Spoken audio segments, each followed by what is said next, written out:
আরে আঙ্কেল, এখন আমি ক্ষেতের লাইলেতে আইছি জঙ্গলের দিকে, মিয়া কই ফালাইছে না আমারে, আমি কিছুই তো বুঝতেছি না ব্যাপারটা। আপনি কই, তাড়াতাড়ি আসেন তো, আমি তো বড় ঝামেলার দিকে আছি, তাড়াতাড়ি আসেন।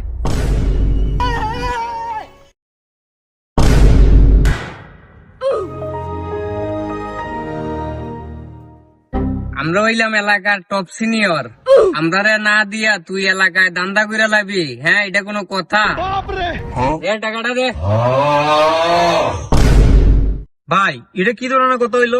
আমি এত কষ্ট করে ধান্দা করে আনলাম, এখন আপনারা দুইজনে মিললা এই 1000 টাকা মাইরে দিতেছেন আমার কাছ থেকে। এটা আপনারা একটা বিবেক বিবেচনা করেন। এ টাকাটা দে, তোরে তো বাগ দিমু, একলা খাইতাম না, দে। দেখ, তুই যে টাকাটা যে সময় লইছ, ইচ্ছে করলে ওই সময় আমি তোরে দইরা বারাম দিতে পারি, কিন্তু দিছি না। দিলে তুই তখন এই কথাটা বুঝতে পারতি না। এখন একটা মানুষ, তুই যে হুজুর বেটার থেকে টাকাটা মাইরা দিলি, একজন হুজুর মানুষে 5,000-6,000 টাকা বেতন পায়, তার থেকে তুই 1,000 টাকা মাইরা দিছ। এখন 1,000 টাকার জন্য তার পরিবারটা অনেক কষ্ট পাইব। এই জন্য তোরে শিক্ষা দিতে পারতাম না তখন যদি ধরতাম। তো এখন অবশ্যই আশা করি তুই বুঝতে পারছস। দেখ ভাই, এগুলা আসলে ঠিক না। তুই টাকাটা নিচত দিয়া দে, আমরা দিয়া দিব, সমস্যা নাই। দে, এগুলা করা ভালো না। দেখো ভাইয়া, তুমি তো শিক্ষিত মানুষ, তুমি তো স্কুলে যাও, অবশ্যই তোমার জ্ঞান আছে, তোমার জ্ঞান দিতেই বল।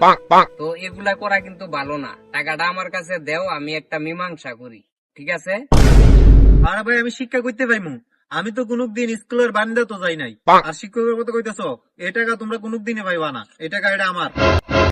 আমি তো কোনদিন স্কুলের বারান্দা তো যাই নাই। কোনদিন স্কুলের বারান্দা তো যাই নাই। হ্যাঁ বেটা, টিয়া দে, তোরা গি তেল বোধ পাচ্ছি, এটা আমার বাপের টিয়া, এটা বেটা আমার আব্বা লাগে। তুই তোরে বোধ শিক্ষা দিস, তুই শিখ বুঝস না। না, আমার টাকা এটা লাগবে, আমার টাকা আমার দাও। এ বেটা থাম, ঠিক আছে, আমার কাছে দে, আমি তোরে দিতাছি, ঠিক আছে? এই নে, এই 20 টাকা দিলাম তোরে। না, আমার 20 টাকা হইতো না। আর 20 টাকা লাগতো না আমার টাকা দাও আমারে। আরে জ্বালাইয়া না খাইছি রে, নে নে নে, যা যা, কথা কইছে, যা। 10 টাকা বাদ দিয়ে 100 টাকা, যাক আমার চলবো। আমার যে কি খুশি লাগিচ্ছে। এটারে তো 100 দিয়ে বিদায় করে দিছ, তখন আমার তো 400, তুই নে 500। আরে ঠিক আছে, দিমু তো, থাম, এত চিন্তা করিস না। এই আমার টাকা। এ ভাই, ঠিক আছে তো, আপনি কি আমার 1,000 টাকা কোথায় দেখেছেন? না না, দেখি নাই। 1000 টাকা দেখি নাই। দেখেন কোথায় পড়ছে। যদি আমি 1,000 টাকাটা পাইতাম তাহলে মসজিদে 200 টাকা দান করতাম ভাই। 200 টাকা দান করতো, যাক এই জাত থেকে একটু দান্দা করি।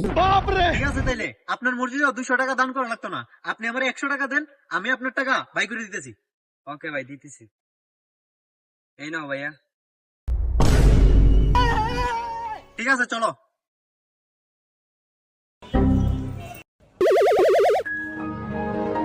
এই যে আপনার টাকা আপনার ছেলের কাছে। ছেলে? আমার তো কোনো ছেলেই নাই, আমি তো এখন পর্যন্ত বিয়েই করি নাই। তোমরা দুইজনের মধ্যে আমার টাকা কার কাছে, টাকাটা দাও। হুজুর, এই নেই না আপনার টাকাটা। কি সব ফাজিলের মেলে যে ফেললাম, যাই হোক আমার টাকাটা তো পাইছি। তো বন্ধুরা, আপনারা কোথাও গেলে আপনাদের পকেট সাবধানে রাখবেন বন্ধুরা, তা না হলে আমার মতন টাকাগুলা হারাইয়া ফেলবে। ভিডিওটা একটু শেয়ার করে দিও। ধন্যবাদ বন্ধুরা। তোরা কি দেখো? ফলোতে সাবস্ক্রাইব কর।